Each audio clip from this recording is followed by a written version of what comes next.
Comic Boom. Hey guys, Comic Boom here to talk about the comic books that I'm enjoying at the moment. Because I had a choice. I could have done a bunch of review videos, and I could have done my usual review videos of Superman villain and Lois Lane, and I could have touched upon Action Comics, and I could have done those things. But the fact of the matter is that I've been feeling a lot of negativity lately, and with the coronavirus coming around, and the world I think is in a sort of a lull, a state of depression. I thought, why? I'm going to stop contributing to that nonsense by reviewing comic books that I know suck. Also, really sad to see about DC, what's happening with DC. If you look at the June solicitations, it's quite obvious that 5G is not advertised.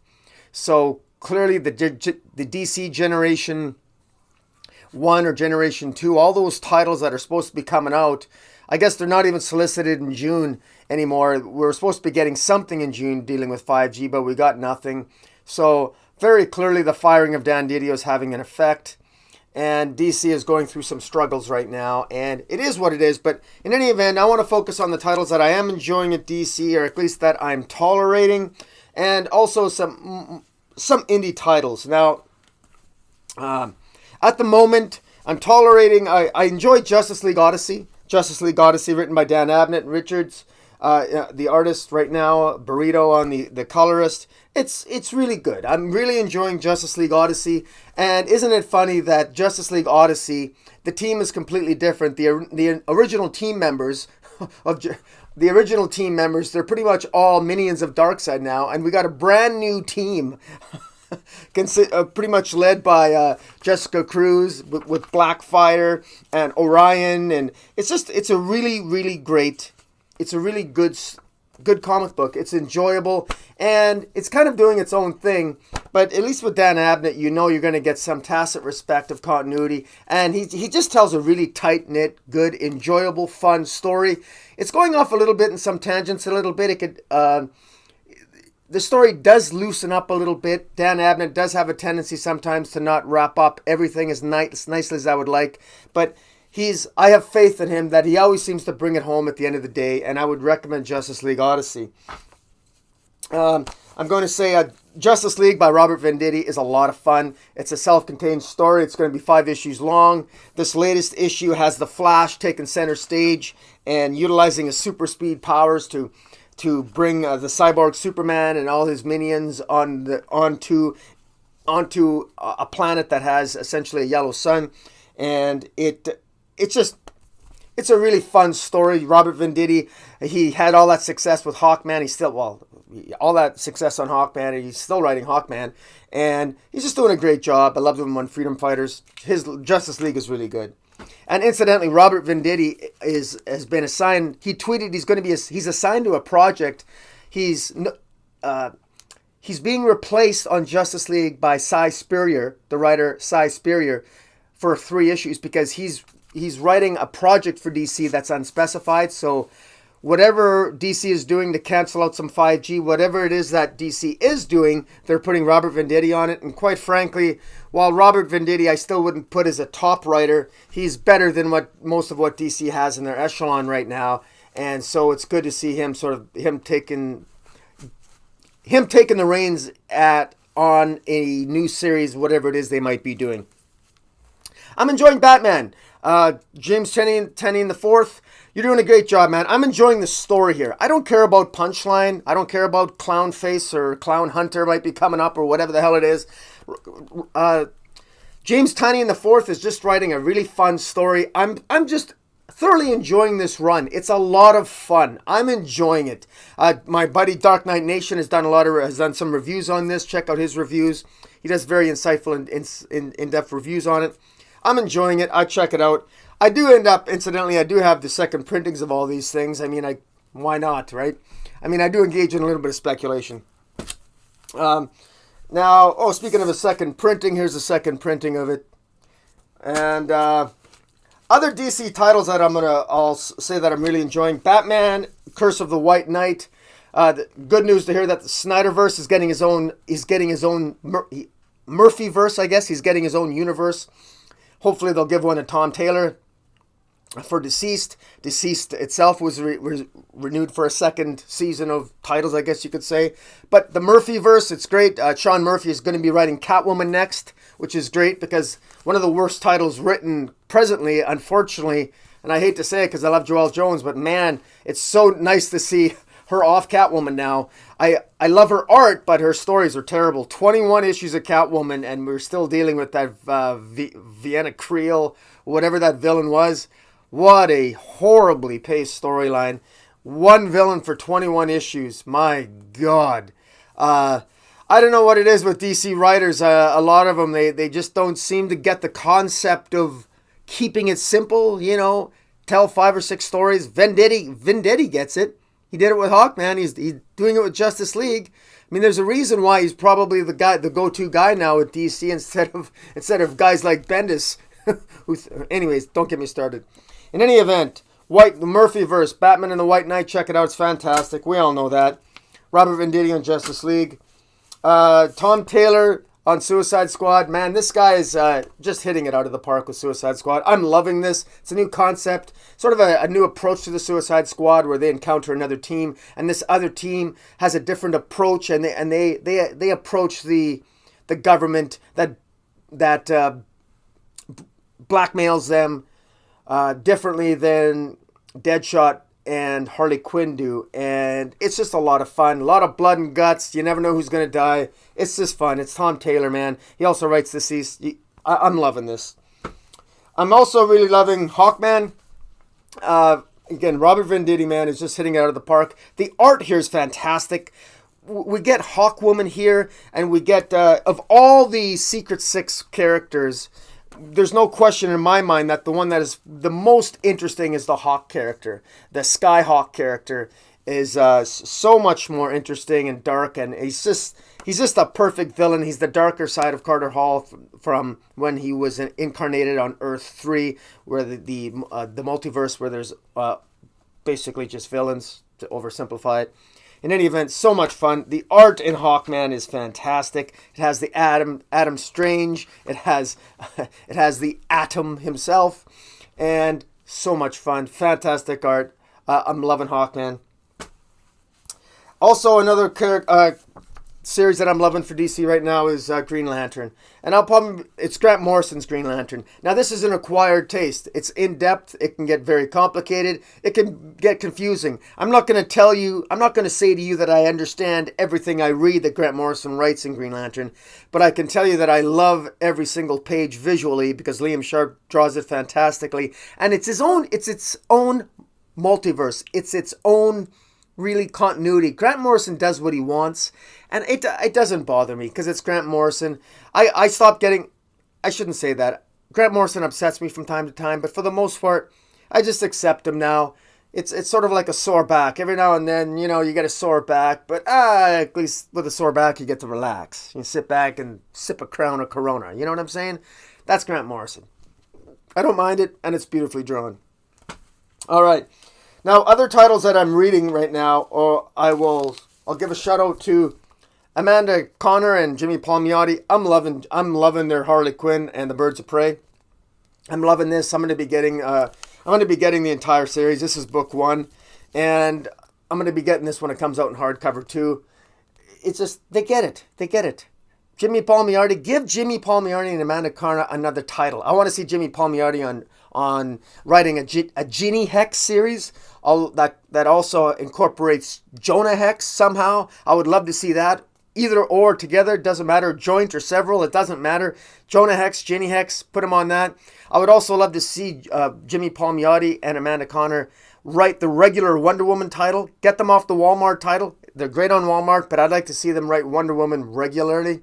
The Tamaki writing Wonder Woman, very bad choice for Wonder Woman. She's not a good enough writer. I don't know what it is with DC. Why would you want to put a writer with such that is not well received, that doesn't have a record of success, is not very good, is critically panned. The only thing that she's done that was that seemed to be accepted was Supergirl being super, but it was also an exceptionally boring 4-issue series. It was a 4-issue prestige format, Supergirl being super by Tamaki, and it was adequate at best. People only remember it for a zit popping scene, but really her She-Hulk was deplorable. It ruined the character. It literally ruined the She-Hulk character. Awfully written. I mean, people make jokes about how badly She-Hulk was written. I have no hope whatsoever that Tamaki is writing Wonder Woman is going to be any good. I think it's deplorable that she's going to be writing about Maxwell Lord. I love Maxwell Lord. He's the go-to Wonder Woman villain. He ought to be, but he's not going to be if it's written by Tamaki. I just know that, and I hate to be a pessimist, but that's just a fact. And I'm gonna come out and say it straight up. There's no reason right now, unless it's Kelly Sue DeConnick. Kelly Sue DeConnick should be writing Wonder Woman, but since she's already doing her own prestige format series or a Black Label Wonder Woman, that's why they put Tamaki on there. They have a Wonder Woman movie coming out. When the Captain Marvel movie came out, they had I can't remember her name, but they had a female writer in Captain Marvel. They need a female writer, and frankly, who does DC have as female writers right now to put on Wonder Woman? They got slim pickings. And so they got to pick one, so they picked Tamaki. All right, so other titles that I'm really enjoying right now. Donny Cates' Thor, fantastic. Check it out if you're not reading it. Wonder Woman is tolerable under Steve Orlando. We're getting the 4 Horsewomen of Apocalypse. That should be very interesting. Consisting of Grail, Armageddon, and War Master. And there's another one who I can't remember. But anyways, it's not bad. It's not bad. He's going to be... There's not enough issues for him to explore all those characters, so I know it's going to be wrapped up rather abruptly. He wasted 2 issues on the Iron Maiden, so I know that his priorities are extremely mixed up. Steve Orlando makes the mistake that all Wonder Woman writers will make, and I guarantee you Tamaki will make the same mistake, and that is she'll spend 2 or 3 issues having Wonder Woman preach and do all the Wonder Woman things that all writers that start Wonder Woman think Wonder Woman must do. She's going to preach, she's going to teach, she's going to supplicate, etc., etc. But what it's not going to be is an exciting tale, and she's not going to kick ass. You want to make Wonder Woman fun? She better be snapping Maxwell Lord's neck at the end of Tamaki. Update Wonder Woman to be more aggressive. What we need right now in Wonder Woman is more aggression, not less. We need more testosterone, not less, and we need less estrogen, to be blunt. All right, Strange Academy. This is a fantastic series. Scotty Young does an amazing job weaving this university or this academy of youngsters. We're introduced to so many characters, and they're all so interesting. Some of them are interesting than others. You can pick your own favorite character. It's so well written. I feel like I want to go to Strange Academy. It's so much fun. I wish Bendis would read this so he'd understand how to write large groups of people, so that he could write his Legion of Superheroes more cohesively. But that ain't gonna happen. I'm loving Star. This is the second printing of Star #1, which I thought was better than the first. I just love that cover with Loki. The fact that the Reality Stone is now embedded in Star, and she gets her powers from the Reality Stone, and the fact that the Reality Stones are all throughout the Marvel universe now, and the Infinity Gems, the Infinity Stones, they no longer exist. They exist, but they each have sentience, and now they're embedding themselves with different characters. And the Reality Stone is embedding itself in Star. It's quite interesting how that's playing out. Kelly Thompson is hitting it out of the park on that. I'm really enjoying it. The best independent title right now that I'm enjoying the most is called The Marked by David Hine, drawn by Haberlin. This is, imagine, these are like mutants, but they have tattoos and they get glyphs. And the glyphs are in the form of tattoos on their body, and they access the glyphs. They access magical powers, and the military's involved trying to find them to utilize these individuals who have these gifts to access the magical powers through the glyphs, through the tattoos that are drawn on their body. And of course we got stories of friendship and betrayal, and of course World Armageddon. It's fantastic, and this was issue 5, and this is the end of the first arc, and it's just really good. And the alternative covers, I mean, look at that cover. Look at that. Whoo! Sexy stuff, beautifully drawn. The Marked is definitely my favorite at the moment. I love DC's Black Label Joe Hill series, Basket Full of Heads. I love it. Basket Full of Heads is as crazy and is incredibly. It sounds so stupid, but it's so much fun. It's about this woman who ends up. I'm going to ridiculously oversimplify it. Let's just say it's a woman who ends up trapped in a house. She is attacked by a mean guy, randomly finds an axe, swings the axe. It ends up being a Viking axe because the guy who owns the house happens to have a Viking display, and the axe is cursed, and every head that is chopped off with the magic axe, the head stays alive. So the basket full of heads stay alive. People don't actually die. And that's a ridiculous oversimplification, but it's a lot of fun, and it takes place in a small American town. I mean, this thing is meant to be a movie, Basket Full of Heads. It would be so fun. It would be, if this was a B movie, it would make $1 billion. I gotta tell you. I mean, B for B movie, B for billion. Basket Full of Heads, check it out. Bang, I'm loving Bang. I picked up the second printing. I missed the news about this, so I missed the first printing. I got the second printing. A lot of fun. A lot of fun. The idea of a spy that lives, has his memory and his consciousness transferred to to another version of himself at different generations, and he always recalls his mission. So if you're wondering how a James Bond character could have been James Bond in the 1950s and still James Bond in the 21st century, you might want to check this out. It's really good. The Dollhouse. I'm loving the Dollhouse. This is in the 17th, 18th century. A young girl gets a dollhouse. The dollhouse is haunted. The dollhouse survives for many centuries, and it changes hands. And since the dollhouse is haunted, the dollhouse calls different people. It tries to trap the souls of children in the dollhouse as the centuries go by.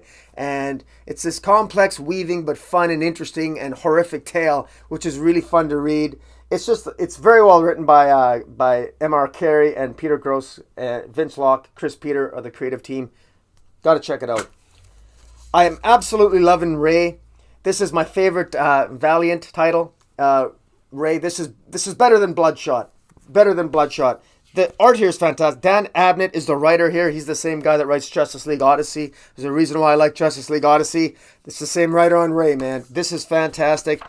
It's kind of hard for me to describe to you the plot in a short manner, other than to say that Ray is a very powerful fighter, and he's got sort of there's a younger character that's similar to him, and they're on a quest to basically prevent basically the bad guy from getting certain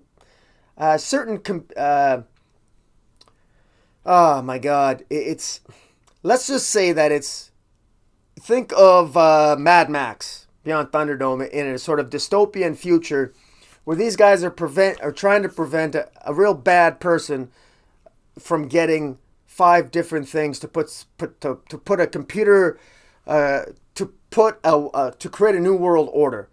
And this thing is actually a self-contained story, but so you don't need to know what came before, but if you've been reading this for the last few years as I have, you'd be absolutely loving this. This is a lot of fun.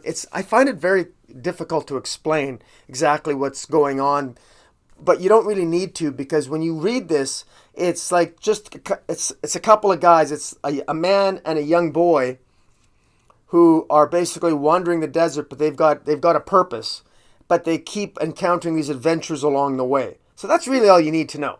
That's really all you need to know. But the actual motives, why they're doing what they're doing, and the quest that they're on, it has such a rich backstory that you saw how I just butchered trying to explain it, because I'd have to go back and reread it. And I actually don't wrap the previous issues because I'm always going back and rereading it. It's that much fun to go back and reread. And that's my test of a great comic book series, is that when I want to go back and keep rereading something. It's not like when I'm reading Bendis, I want to, it's like, why didn't I go out and buy toilet paper? I'll tell you why. Because I'm wiping my ass with anything Bendis writes. That's why. I don't need toilet paper. I got lots of it. Anyways, The Old Guard. Greg Rucka writing The Old Guard. This is fantastic. The Old Guard, Force Multiplied. The Old Guard is a movie starring Charlize Theron. That's going to be coming out this year. It's great. This is about a group of immortals. They've lived, the lead immortal, she's over 6,700 years old. She's basically searching for a reason to continue to live. But unfortunately, she can't even kill herself. None of these immortals know when they're going to die. They generally live forever. And what do you do when one of you who is immortal turns bad? But none of you can really die. What do you do then? And there's a wrinkle thrown in here because one of the immortals who died by drowning and kept dying. The moment they would resurrect, they would drown again. And she resurrected and drowned for centuries. A horrifying experience. She finally snaps out of it. She finally gets rescued. And of course, that has affected her mind. And now she's sort of the villain in this piece of The Old Guard, Force Multiplied. And in any event, Greg Rucka does a fantastic job here, and he does a really good job also in the letters pages explaining his process and his experience. And he's a great writer, Greg Rucka.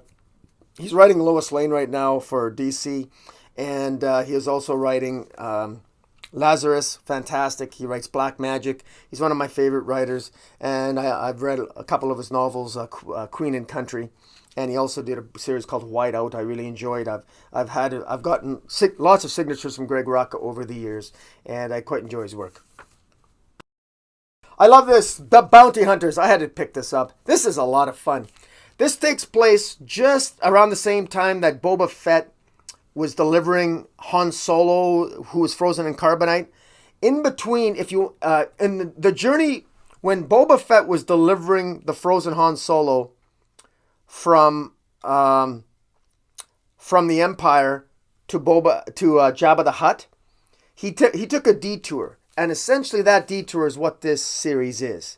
Because that's what makes it so interesting. There's a lot of bounty hunters here, and there's a lot of riches. It's so much fun. Marvel has done a really great job with the Star Wars franchise, and the writer here, Sachs, does a great job. Villanella, the art's great. Again, definitely a series worth picking up. And of course, there's the insane variant covers, which are just insanely priced, which, I mean, I'm even a speculator, but I can't touch the price tags. The prices that they're asking for some of these variant covers, insane. The Boba Fett helmet cover on this, going for like $200 right off the shelf. Are you kidding me? I can't afford that. I don't even know too many guys who can, but whatever. Finally, Join the Future. This was one that I just picked up by Aftershock Comics. I love this. This is written by Zach Kaplan and Peter Kowalski. I'm quite enjoying it. The art here is fantastic.